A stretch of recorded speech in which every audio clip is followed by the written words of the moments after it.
Our reliance on plentiful fossil fuels and cheap energy provide us with an unprecedented opportunity for individual freedom, consumption and choice.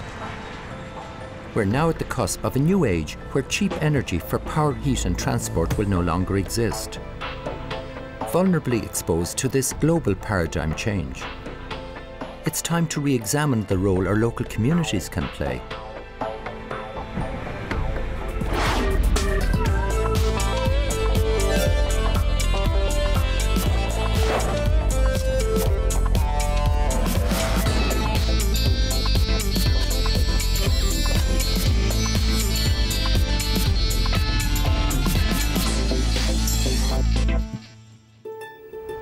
Appraising our overdependence on fuel and food imports, and the now fragmented nature of many of our towns with their rural hinterlands. The dream of sustainable communities in Ireland seems far remote, but we do need to repair our recession-damaged towns, villages and rural communities. We need to transform them into healthy, vital, resilient communities. This seems like a daunting task, but cooperation at local level could be the spark that could take us from import dependency to self-sufficiency. To explore this, I met up with Micheál Cinnéide from the EPA. For about 40 years or so, I suppose the ethic of the country very much was about economic growth, was about globalisation, and was fuelled by the long, hot summer of cheap energy. And we got carried away with that rush. A lot of urbanisation, a lot of the skills of rural Ireland were lost, and a lot of the community connections then were lost as people moved to cities. I think we have forgotten a lot of what it means to be sustainable, and we have to relearn it. We got accustomed to something over the last 30 or 40 years, which very quickly, in the space of the next 2 decades, will almost completely disappear. We need to begin the process of awareness raising about issues such as peak oil and climate change. We also need to undertake a community-led process to rebuild resilience, reduce energy dependence, waste and carbon emissions. We've become very dependent on imported energy. Over 90% is imported, and a lot of our food is imported. You know, to make the changes that you're talking about and to bring down that 70 million tonnes of greenhouse gas emissions, how are we going to really tackle that? We have to realise that those days are over. There's a lot of work to be done, I think, in understanding that the future is going to be very different. We're facing 10 or 20 tough years of adjustment, of realising we won't have the energy and that we won't be able to do the sort of things we used to do with cheap energy. The future we have to work towards is not some distant and unachievable utopia. Investing in local renewable resources of fuel and growing food that has not travelled the globe to our tables makes sound economic sense. It provides jobs and builds resilience into our local and national economies. Currently, over €2,000 per person leaves each of our local communities every year, where we buy imported food and fuel. It seems obvious that keeping most of that money circulating in our communities would do wonders for local economies. One of the many different groups facing the future challenges is the Transition Towns movement, now spreading throughout the UK and worldwide. It was founded in Kinsale with groups looking at all the key areas of life. From Kinsale, the word has spread throughout Ireland. I caught up with some enthusiastic new members in Bandon. So tell us about the Transition Town here in Bandon. Well, the Transition Town is a group of local people really that are looking to prepare the community locally for a future of lower energy availability and to make it more, I suppose, a stronger local community in terms of local economy and local food production, and to make us more resilient, really.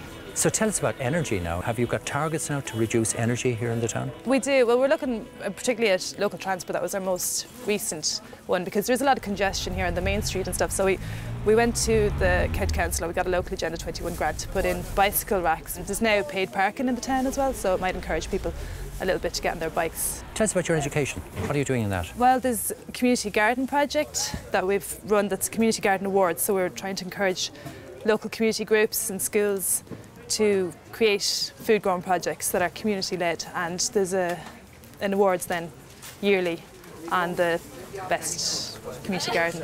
And have you training courses and all of this? We do. We provide workshops, and we've run like permaculture workshops for them, organic growing workshops, and any kind of, basically any support that they feel they need, because a lot of people will be coming into completely new, and basically we're trying to get people to start up these gardens themselves.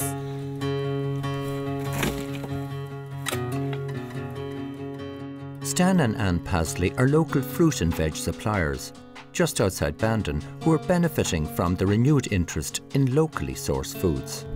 So when you're growing here, what about our climate for growing vegetables and fruit? Very difficult in Ireland, but in fact with tunnels it makes the job so much easier. The tunnel provides that little bit more heat than we can have from outside weather, and there's a lot of crops that we cannot grow in Ireland unless they are protected in some way or other. The tunnel does that. Tomatoes, for example, really don't grow very well outside. Inside, we can do very well with them. We obviously haven't got the climate that Spain or France has, but we can do just as well and provide food locally with a little bit of aid from tunnels. So how long are you now supplying vegetables to the market? We've been supplying for 3 years. We do it every Saturday, and it's a great atmosphere down there. We obviously have a great relationship with our local customers. They come to us every week. We do have the potential, and the keys to this are in getting behind local community action and fostering public involvement. Throughout Roscommon, a green community educational programme is up and running to reduce food waste through composting. It may seem like an odd way to create a local buzz, but its success in towns like French Park has been amazing.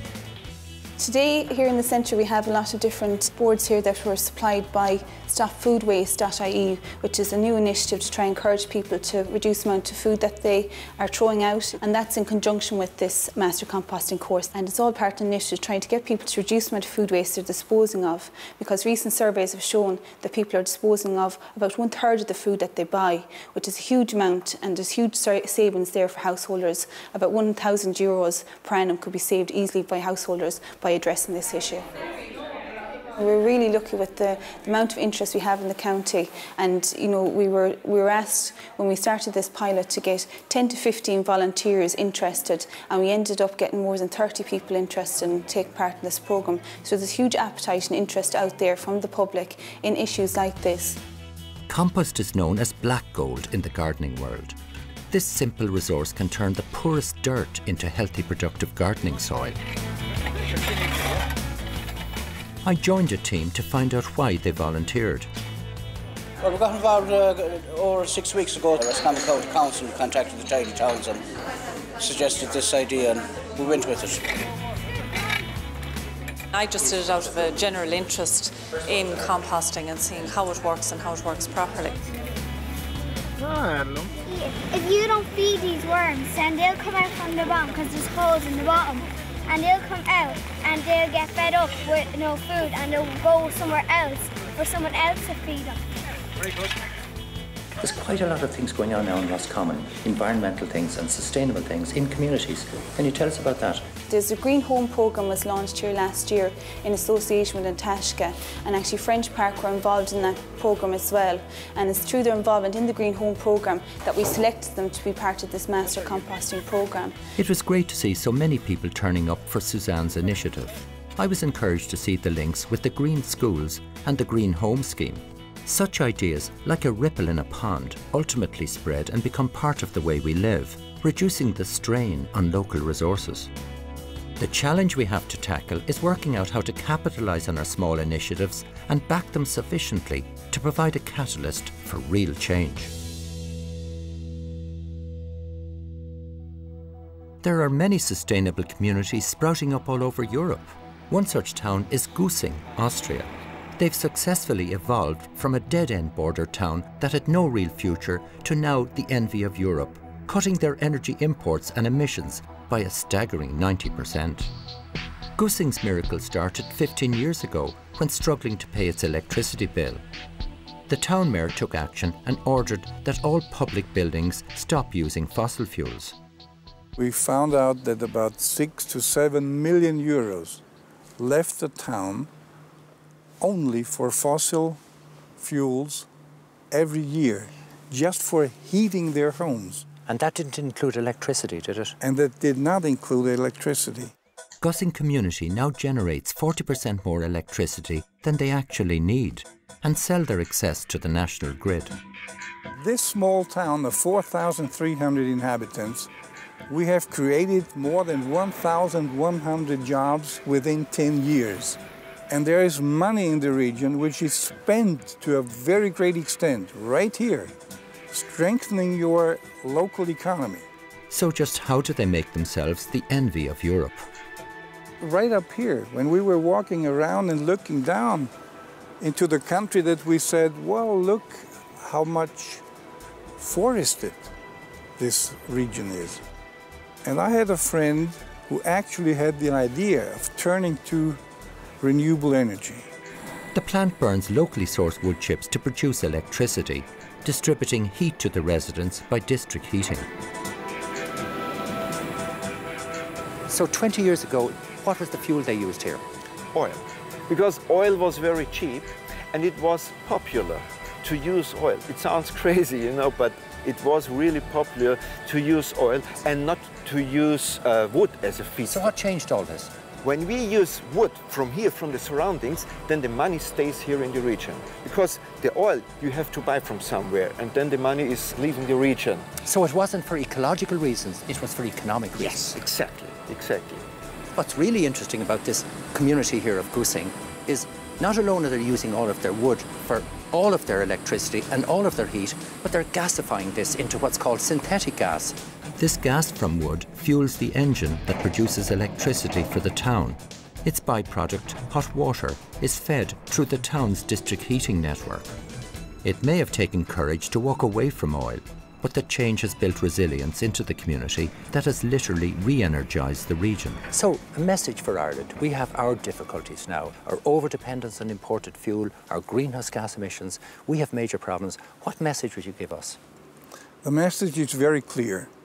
Sit down and make an assessment of what kind of renewable energy you have. And then, of course, you have to encourage communities, because communities will profit largely from renewable energy, because you can sell the electricity which you produce here right to your customers. Forestry now supports many of the farmers in the area who've a guaranteed market right on their doorstep. Previously, many locals worked in Vienna and returned on the weekend.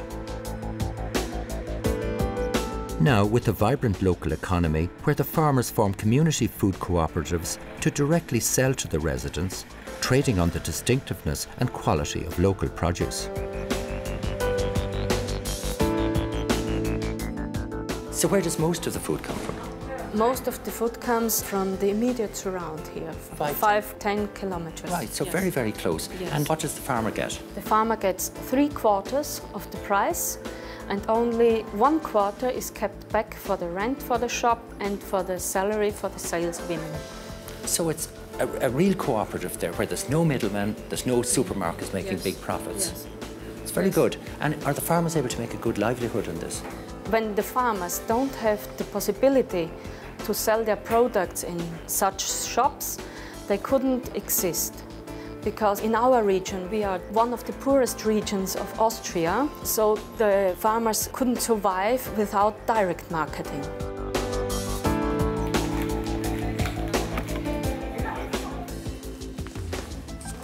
Here in Gussing, sustainable farmers know that in addition to the personal satisfaction they get from working the land, they're also guardians of their soil and water and are a crucial economic force in their local community. I'm here with Stefan Hamadel, who's managed to create a demand for his locally produced organic food. Stefan has managed to open his farm to guests during the tourist season. Okay, and you grow all your own hay. And how many cows have you got here? We have 15 cows and 1 bull. Right. And we don't make milk, only meat. Okay, organic meat. Organic meat. I'll tell you, that's the closest I've got to a bull for years. I'll tell you, you couldn't do that in Ireland, go so close to a bull. And his wife makes a popular local bread sold at the gate. Stefan has used the region's newfound fame to maximise his own opportunities and move beyond the working farm. This is the life. Very good, Stefan.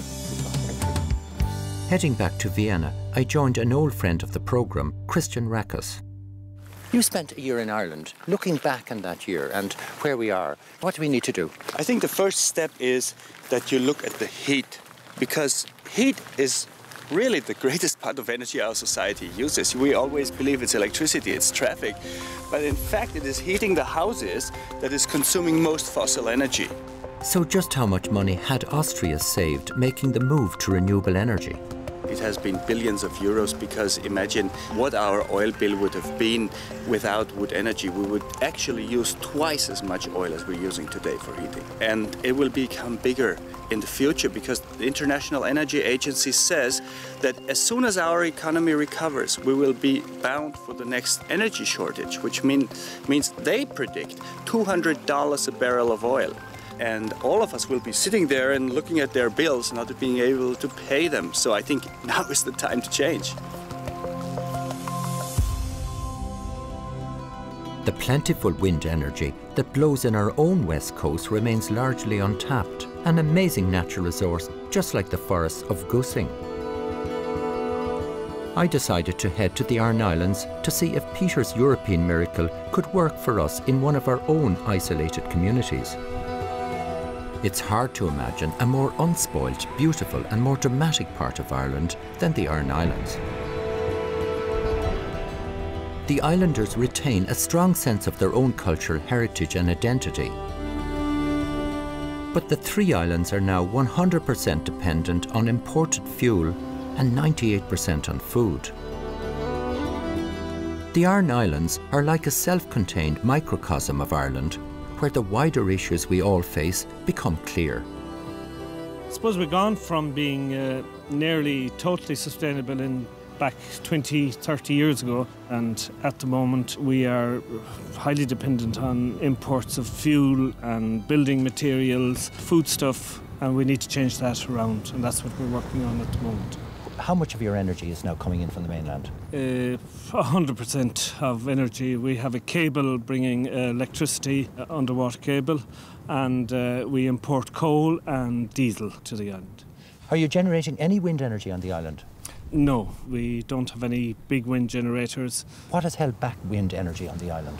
Well, planning has been the issue in the past. The local Corchaman had intentions of erecting one, and that was turned down by planning on numerous occasions. On the harbour at Kilronan, I met Cathy from the Corchaman, who had very clear ideas about issues facing the islanders. This island is only sustainable if we have people on it and if we have a vibrant and active community. Where's your main source of employment here at the island? I suppose, Duncan, employment would still be tourism is probably now the main source of employment on the island, and fishing is still extremely important. And then you have the Corchaman with our own projects, employ between about 50 or 60 people with projects direct and indirect. The community co-op that's so vital to the islanders took over the importation and distribution of fuel for transport and heating. This gives them a clear view of their yearly energy demand. Last year in 2008 our usage litres wise was about 800,000 litres. So make money of that, we bought all that oil in and sold it on to the customer, but that's all imported. That's nearly €1 million leaving the island on fuel alone. And is that for transport fuel and heating fuel? It would be for transport and heating, both. With their sustainable wind energy aspirations for the future, they now have plans to introduce electric cars. We hope by December to have about 10 to 15 cars electrically run on the island. Have you any electric cars on the island already? We have one, the post office have one, and that seems to work excellent, and he delivers the post, and he goes to every house on the island and would use all of the 14 miles and more when you're going up and down laneways. And I think this is the third year that post office van is running, and it seems to run very well. And do you see these now being powered on wind power eventually? All of these cars? Well, ideally that's what we'd love, because at the moment we're looking at the whole possibility of wind energy, and even today the hair is flying. You can see the amount of wind on this island is unbelievable. The island's potential for wind energy could easily provide for all their own electricity transport and heat needs and become a net exporter to the mainland. Growing local produce could reduce dependence on imported food and add another attraction for visitors looking for a unique island experience. You'd still have quite a number of families that grow their own potatoes, grow their own veg, but the majority of food would be imported. Milk, everything would be imported in. Growing more food locally makes the economy more resilient and creates badly needed jobs. I talked to Padraig, who grows most of his own food and can even remember when the island used to export fruit. Padraig, what are you growing here now in your polytunnel? Bits and pieces of everything, I suppose. You can see tomatoes there, cherry tomatoes, beautifully sweet. Various squashes up there, aubergines. If people wished, everyone could have enough vegetables for themselves. Is there enough good land? Oh, there is. Oh, yeah. I mean, the land here is good. Where there is land, it's good here. It's not like out in Connemara. Generally, everyone would have their own potatoes. A lot of people would have their own vegetable patch. Now, when I say vegetable, the usual things like onions, carrots, parsnips, cabbage, that kind of thing. You used to export potatoes from this island, didn't you? Yeah, and very near here there's an old lodge. There were apples exported from that in the 19th century. And every apple now comes in. Well, nearly every apple anyhow. Waste is a highly visible issue. Everything that can't get recycled leaves the island every week by boat. With rising costs for boating and landfill, the pressure is on for the islanders to reduce any way they can. I talked to Jerry of Timplach na Hiloin, that was taken over by the Islanders Co-op from the local authority. We're working about 50% now reduced landfill going off the island, which used to be into landfill on the island at one stage. So it's going well. Charges for landfill is going to go up shortly, and if we could cut down as much landfill going out, that's the main objective really. And how do you do that? What's the change that needs to come about to make that happen? Well, really, the main thing is the packaging that comes in on the ferries and the boats. And the other thing is we have to educate from the school kids. We get visits here from the school regularly, so if we could educate the school kids all the way up, and hopefully we'd love to see zero waste leaving the island. It happens in other countries, so I can't see why it can't happen on these islands. As evening falls, I'm invited to the Core Commons meeting. Tonight they discuss their plans to try and harness wind power. The islanders hope that wind will play a large part in the island's future, and their discussions centre on the viability study from the Sustainable Energy Authority of Ireland. The meeting moves between optimism and caution, as they realise they have huge obstacles to overcome, most notably access to the grid, planning restrictions and financing their ambitions. And the only way around the big one is using big windows. It seems as if we were to buy back the whole, the island grid that we have here and own it ourselves.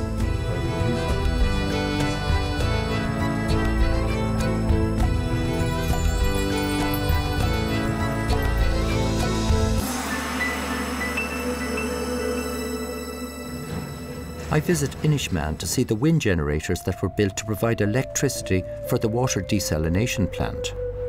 With 3 medium-sized turbines already operating, there could be an opportunity to site larger turbines, as much of the infrastructure is already in place. If there are 3 larger wind turbines placed alongside these, there could be enough energy not just to power all of the needs of this island, but for all 3 Aran Islands. If we can take just one lesson from the Aran Islands, it could be their ability to act cooperatively as a group. The Core Common take responsibility simply because no one else will. They act out of a collective sense of self-preservation, knowing that their individual success is tied inextricably to that of the group. Out of this comes precisely the sense of community we're trying to recapture on the mainland. Here, it may be born out of geographic necessity, but it leaves the islanders better placed to tackle the issues that face them.